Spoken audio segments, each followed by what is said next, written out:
What is up, everyone? Welcome back to my channel. Today we're gonna be working on my car again. This is a 1989 Nissan 240SX hatchback. Everything is completely gutted, stripped down to bare metal. We went ahead and painted the engine bay. The front's cut off, ready for a tube front. I actually did make a tube front, but I'm gonna probably redo it, change up my design a little bit. Yeah, now we're working on the roll cage. So as you can see, we got the A-pillar bars in there, the main hoops in there, the diagonal braces are in there. And I actually do have the harness bar cut, but I might end up changing the location, so I haven't welded that in yet because I am waiting on my new seat from D&D. If you guys don't know, they have a new line of FI approved seats, and they're Halo seats, so they're pretty cool for motorsports, and they look sick, man. I love them. I like the way they look. So very excited to get that seat in the car. As soon as I get that in the car, I'll figure out my degrees on my harness bar, and then I'll be able to go ahead and weld that in, finalize that part. But yeah, in the meantime, man, just to update, we got the fuel cell. I've made a part of the cradle for it. That's actually going to go in the back here, get welded in to the chassis itself. We cut the rear half of the car off. That way, when we hit stuff drifting, we won't, you know, just completely get into the wall and destroy the rest of the car too. So it gives it more room for to compact and crash and everything. I'm kind of in the process of fabbing up this rear bash bar as well, but I got the plates made and tacked in place and everything. We got these cool rocker boxes for the rear strut towers, and that actually came from Chair Slayer, which is it's a foundation made by Rob Parsons. So if you guys don't know, check him out. He's got some cool stuff. But yeah, man, the roll cage is coming along pretty nicely. I'm super happy with how it's coming out, and my buddy Charles over at Center Track Fab, he's helping me out along the way, coaching me through, you know, getting these looking sexy and fitting right and everything. So it's definitely nice to have someone to fall back on and help you out with some advice and everything. So if you guys need some fab work done, hit him up. He does some cool shit, and yeah, he's helping me on my stuff. We got a couple more things we're gonna do on my Z. We're gonna do a full cage on that car, and then on the other 240SX shell I have out back, we're gonna do another full cage on that car. So, you know, he does headers, whatever you guys need, he's got it. So, yeah, car's moving along. The only thing left on this car right now is this rear subframe. Wheel Concepts has my other subframe, and they're powder coating everything for me, as well as my relocated rack on my front subframe. They got that too. So once that comes back, that'll be ready to go in the car, and basically now we can start working on our door bars. I'm still playing with designs in my head, but I think I'm gonna do the NASCAR style door bars just because it seems like they're the safest option. Also, I did get picked up by GoPro, so I'm very excited about that. I'm using one of their cameras now. I'm sure you've noticed a difference in quality or stability because it's not shaking everywhere. But hopefully you guys like this better. Let me know in the comments if you guys like this better, because I need to get this car done, so I don't really have time to sit there and make tutorials on how to do everything. So I'm gonna start just kind of updating you as I go and building the car and actually getting stuff done, because I have this tripod now, and that'll make it a little bit smoother. That way I can actually get some footage of me just driving all the time and stuff like that. So if you guys have questions, ask me, and I can go back and make a detailed video. But I mean, uploading a 30-minute video of me bending steel isn't that satisfying to watch. So I'm gonna kind of just be building it and updating you guys and vlogging and stuff like that, versus, you know, doing tutorials. I'll still do some like DIY stuff with like tables and crap like that, but you know, I think that's the way this channel is gonna go, because it is a lot of work, and I really am balancing school, family, and this drift car stuff. So, you know, that's how it's gonna go. But let's get to the car, stop yapping, get to work, start grinding crap down, and turn on some music. Another thing I like a lot is this GoPro has a time-lapse feature. So I'm gonna try to put this on the tripod and see how that works out with me just building the car on a tripod with this built-in time-lapse feature. Hopefully it comes out pretty cool, and hopefully you guys like it.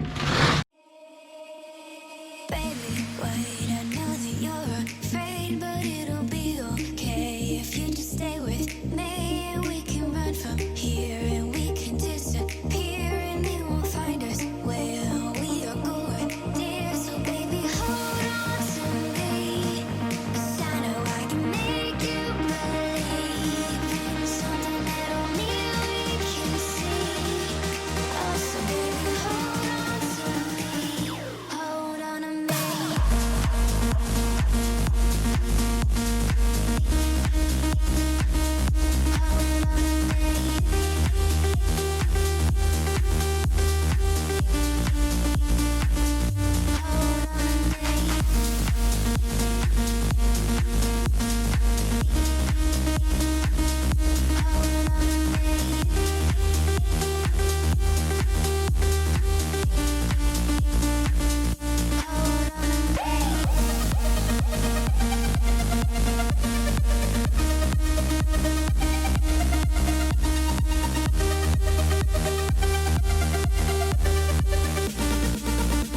Alrighty guys, so basically what you saw me doing in that time lapse was trying to make sure everything's squared up with the main hoop and the front of the car.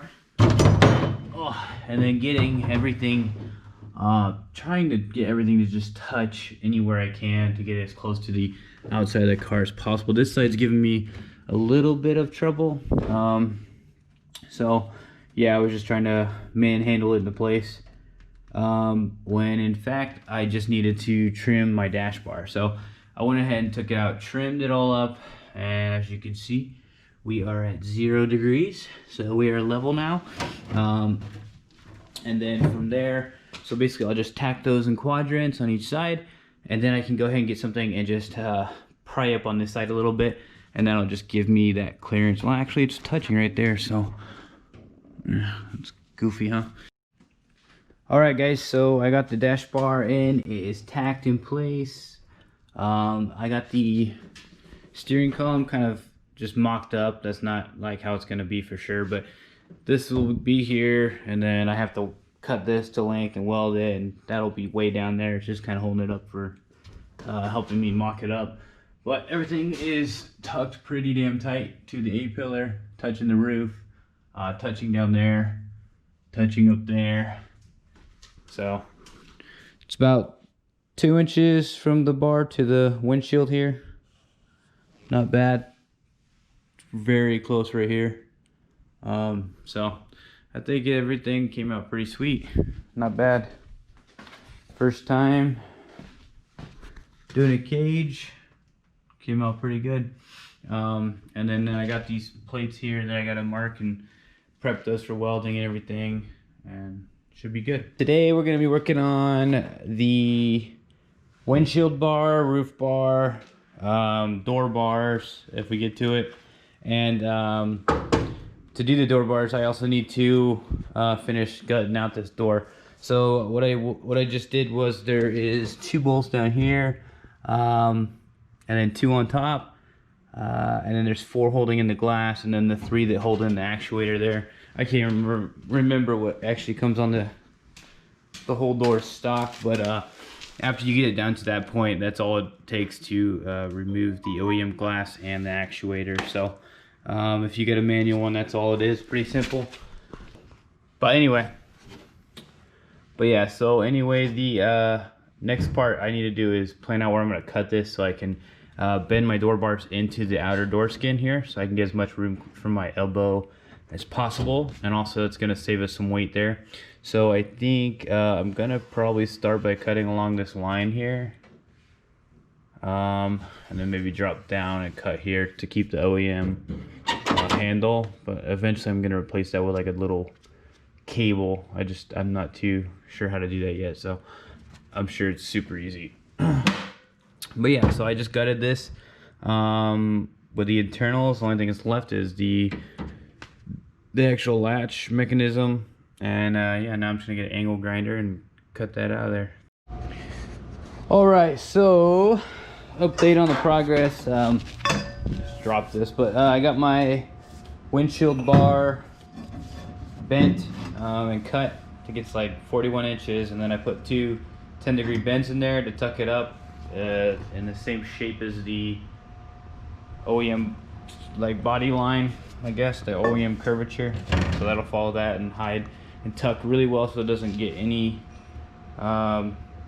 anywhere near the windshield and like actually impede my vision. And then I went ahead and measured out from the main hoop to my A-pillar bar, and so basically this is going to be like the sill bar right here, so that's going to run right along there. I'm going to notch that. That's just 2 90-degree notches, super easy. I already cut the other side, and then I'm going to come out here, touch the outer skin of the door here, and then come through and then back to the A-pillar bar with the top one, and then my 3 vertical tubes, which will be, I don't know, roughly like 11 inches each. So that's that. And then I got my first one cut up. I still gotta notch it, but basically this will be the anti-intrusion bar. So that's gonna go to those sexy new plates, and those are about 11.5 inches. And it's gonna be like I think it's like a 66.5 degree notch there. So that will finish that, and then I'm just gonna take like another tube on the bottom of that one and kind of just go from the bottom of the tube to the top of the first tube that was mounted, instead of mounting two separate tubes there. So that's how that's gonna go. So yeah, now I gotta actually cut out these door skins so I can get those measurements. So I think I'll do that next. I already got them gutted. I just need to actually cut them. So I think what I'm gonna do is just literally go just like straight along this way, all the way around, and then just open it by pulling back here instead. And then eventually I'll just attach a little cable by crimping it on there or whatever, just to make it easier to get out. But I guess I will set up a little time lapse and start working on that.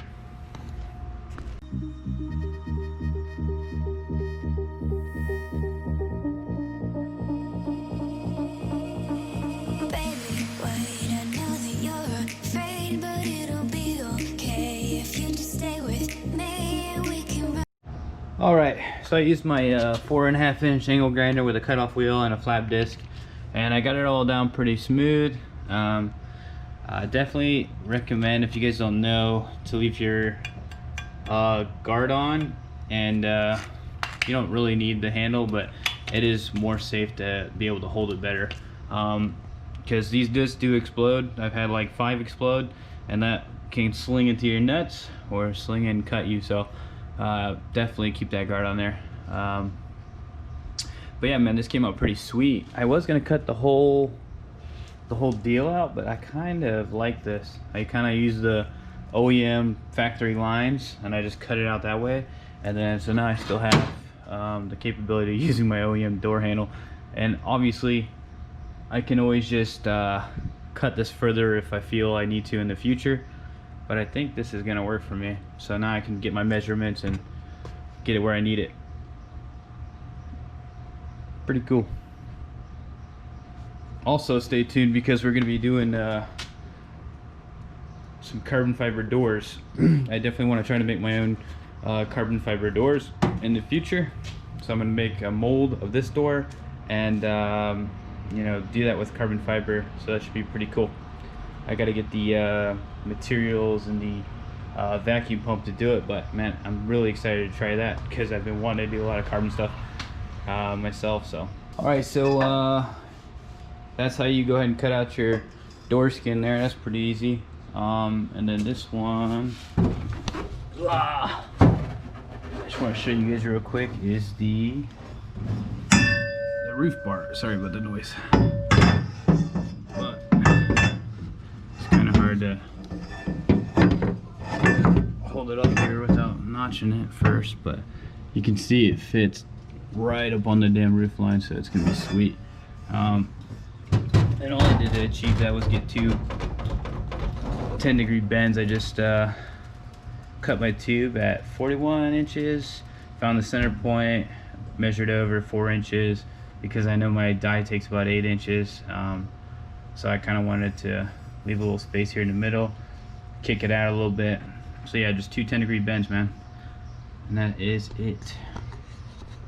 Also, here's a better look at the FDF Fab billet mount I got to mount my steering column that I gotta make. So that's gonna be fun. Did a little bit more stitch welding, got the anti-intrusion bar plate in there. So I think next I'm gonna start cleaning those up and get everything ready. Most of my tubes are all cut, but I'm stoked with how this is coming out. And I've never done this before, so this just shows you just doing some research and asking friends that do know how to do it can definitely yield some great results. So yeah, thank you guys for watching. I'll see you guys next time.